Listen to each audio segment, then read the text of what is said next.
Uttaranchal University, Dehradun, NAC A+ accredited university.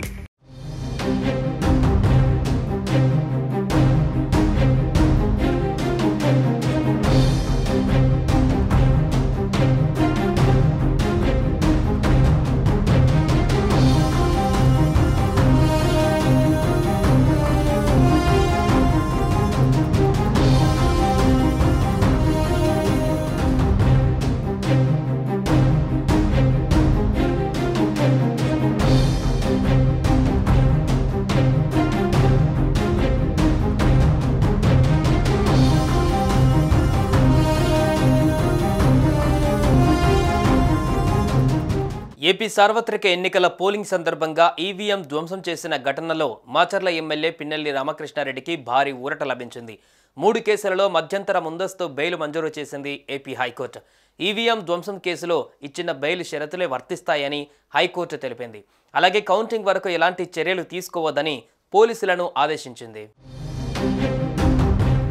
ఏపీలో మే 13న ఎన్నికల polling జరిగింది. అయితే మాచర్ల నియోజకవర్గం రెంటచింతల మండలం పాల్వాయి గేటు వద్ద పోలింగ్ కేంద్రం వద్ద ఉద్రిక్తత చోటు చేసుకుంది. వైసీపీ ఎమ్మెల్యే పిన్నెల్లి రామకృష్ణారెడ్డి తన అనుచరులతో కలిసి పోలింగ్ కేంద్రంలోకి వెళ్లి ఈవీఎంను ధ్వంసం చేశారు. అడ్డుకోబోయిన టీడీపీ అభ్యర్థిపైన పోలింగ్ ముగిసిన తర్వాత దాడి చేశారు. ఆ తర్వాత సైతం మరో 2పై దాడులు చేశారు. దీంతో పోలీసులు పిన్నెల్లిపైన ఈవీఎం ధ్వంసం చేసిన కేసుతో పాటు మరో 3 కేసులు సైతం నమోదు చేశారు. అయితే ఈ 3 కేసులలో అరెస్టు చేయవద్దని హైకోర్టు ఆదేశాలు ఇచ్చింది. ఎన్నికల కౌంటింగ్ అయ్యే వరకు అరెస్టు చేయవద్దని పోలీసులకు ఆదేశాలు ఇచ్చింది. కౌంటింగ్ ప్రక్రియలో పాల్గొనేందుకు అనుమతి ఇచ్చింది.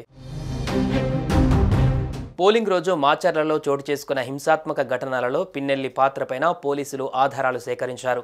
పాల్వాయి గేటు ముఖ్యంగా పోలింగ్ కేంద్రంలో ఈవీఎం ధ్వంసంతో పాటు టీడీపీ ఏజెంట్ శేషగిరిరావు, మరో మహిళపై దాడులు, సీఐ పైన హత్యాయత్నం వంటి ఘటనలలో పిన్నెల్లి నేరుగా పాల్గొనడంతో ఆయనపైన పోలీసులు వివిధ సెక్షన్ల కింద కేసులు పెట్టారు.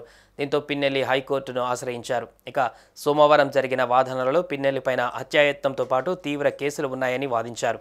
అలాగే ఈ కేసులో బాధితులుగా ఉన్న వారు కూడా పిన్నెల్లికి ఇప్పుడు బెయిల్ ఇస్తే కౌంటింగ్ రోజు హింస పునరావృతం అయ్యే అవకాశం ఉందని, తమను భయభ్రాంతులకు గురి చేసే అవకాశం ఉందని వాదించారు. దీంతో పిన్నెల్లికి ఈ 3 కేసులలో ముందస్తు బెయిల్ పైన హైకోర్టు కీలక నిర్ణయం తీసుకుంది. 3 కేసులలో మధ్యంతర ముందస్తు బెయిల్ మంజూరు చేసింది.